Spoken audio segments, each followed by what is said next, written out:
me mare gbonde ba mi re oyere o erubala tupe ki o akoko aware mi sama olode me mare gbonde ba mi re one oyere gele erubala tugbagi o akoko aware mi sama olode me mare gbonde ba mi re oyere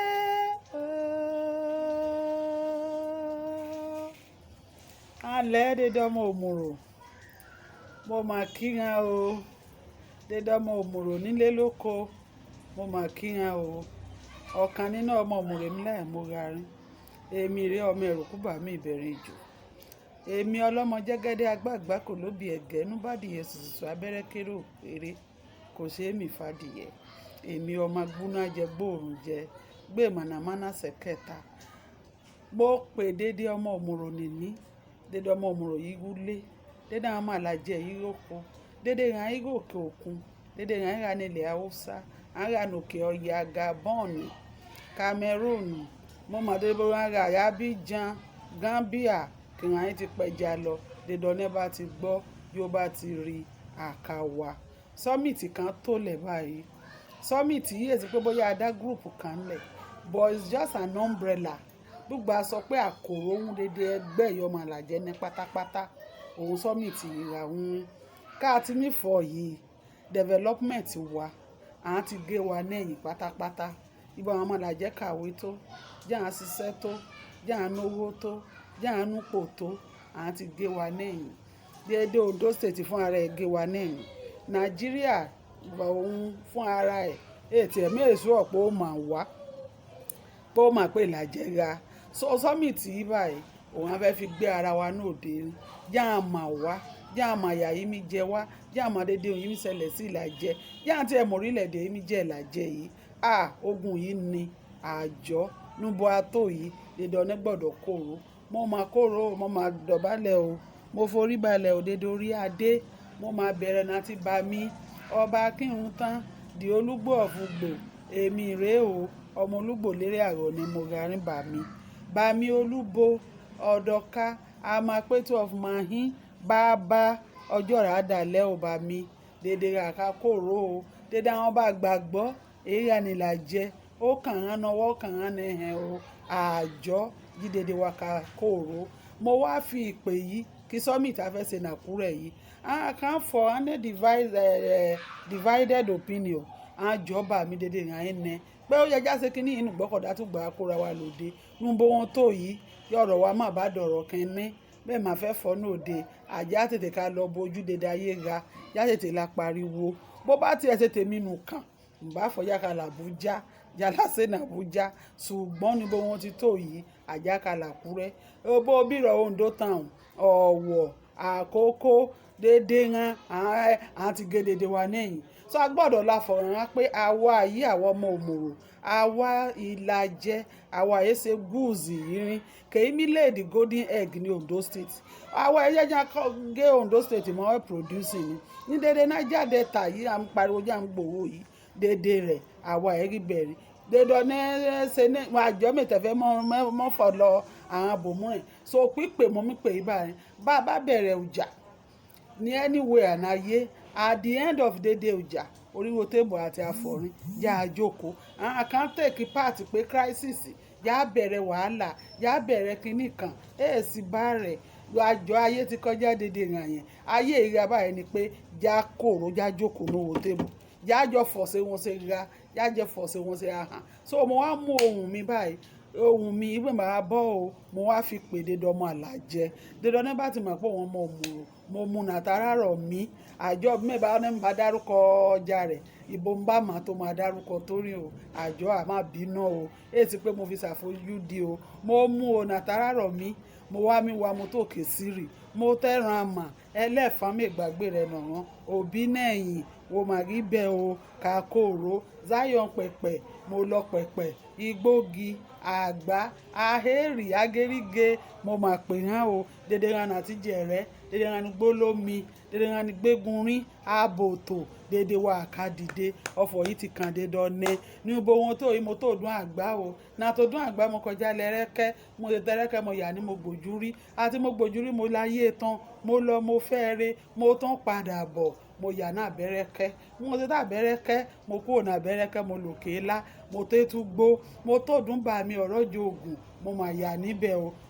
òróyomi mẹ́gbàgbé hàn abẹ́ àlálá mo tòrò àkàwà ògógóró nòkè arúwàyọ̀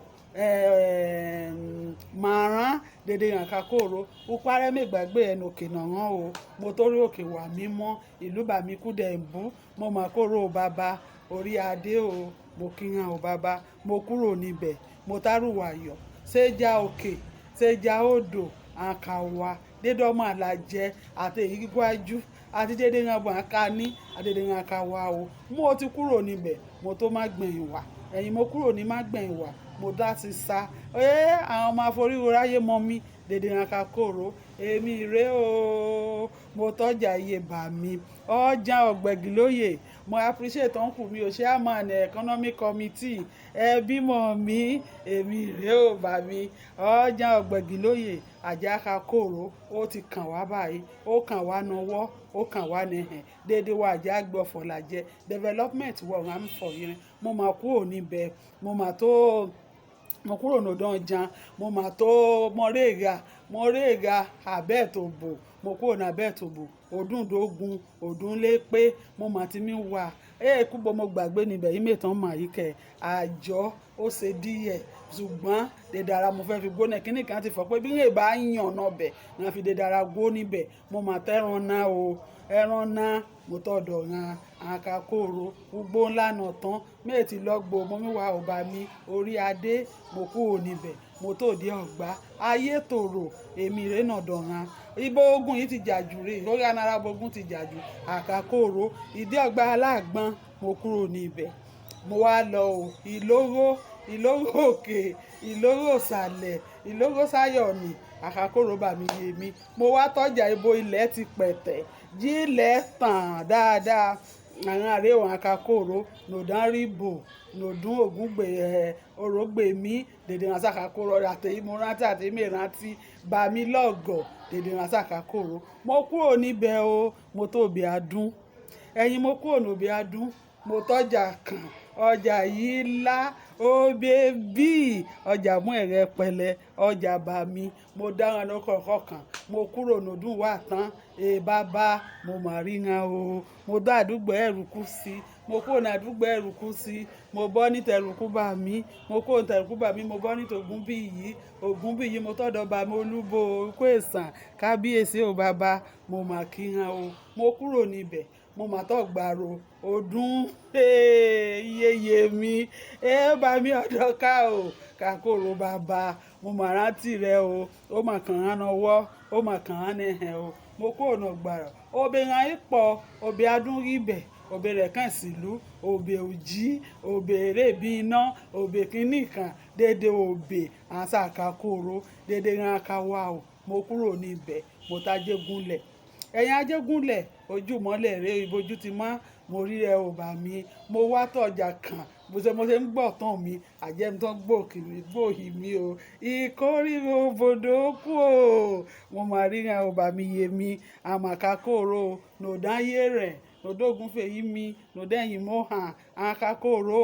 dédé ọ̀fọ̀làjẹ òǹrẹ́ bá dédé wà yìí àjàkàkóró àwọn tí mo lù tẹ̀yìn hàn àwọn tó jù mọ́ àwọn tí kátìmípẹ̀ àdúgbò yìí ní sọdá àkàwà àtẹ̀mọ́rántí àtẹ̀mẹ́rántí àtàkàdáríjọ mọ́ àwọn dédé àwọn sáàmù pè hàn àwọn tí mèsè àwọn tí àwọn pébọ̀kàngbẹ náà fà ètí ẹ̀yẹ mi mọ́ àjọ dédé wà sàkàkóró ògòyè óyá bàbá àkàkóró odò ńlá àkàkóró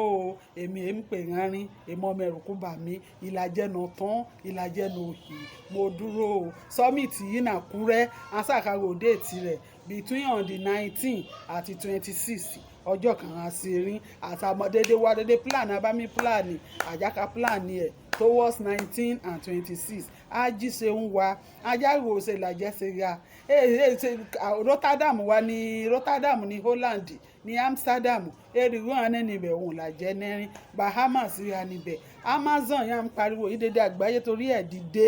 ń Brazil péjì Najima jó tán the same Amazon àwọn anẹ́rin ní ọ̀dọ̀ wa o mangrove ajẹ́já dìde jájẹ́já mọ̀ potential anẹ́ dédé wọn anẹ́jà mọ̀ pé àkàwé anẹ́ potential Ìlàjẹs are versatile. We are versatile. We are brilliant. We are knowledgeable. We are genius. Count me for bó ṣe ti lọ́ọ̀yà bó ṣe ti accountant irú àwa báyìí àwa ń accountant àwa ń ṣe tax revenue déédéé àwa ń ṣerí déédéé àwọn ọmọlàjẹ pọ̀ doctor kẹ̀ kú o ti fẹ́ pé engineer kẹ̀ déédéé ń kú everywhere they are everywhere Ìlàjẹs abroad déédéé ń kà wá summit yìí kàn déédéé wá ajá jókòó ajá jọ for development wáyé torí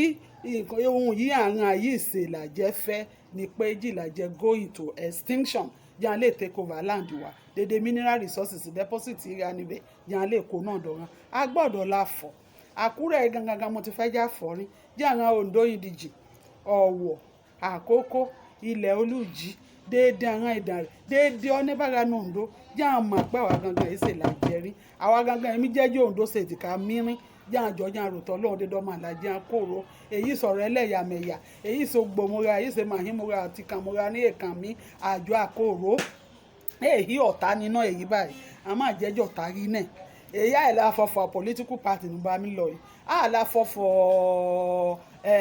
differences rí àná ní lágbájá àti tàmàdò àjọ development là jẹ́ dédé wa wọn kàn rí òun afẹ́ la fọ̀rin ájú wa ṣe o àyè máa fúgè dédé ọmọ àlàjẹ èmi mo kọrin rán o ìbágbé mi ṣe ohun rere jáká pé mi yá o ìbágbé mi ṣe ohun rere jáká pé mi yá o ìbágbé mi ṣe ohun rere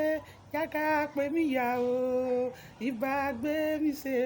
IDSG ń ṣe ohun rere mo ti yà níbẹ̀ o ìbágbé mi ṣe ohun rere jáká pé mi yá o ìbágbé mi ṣe ohun rere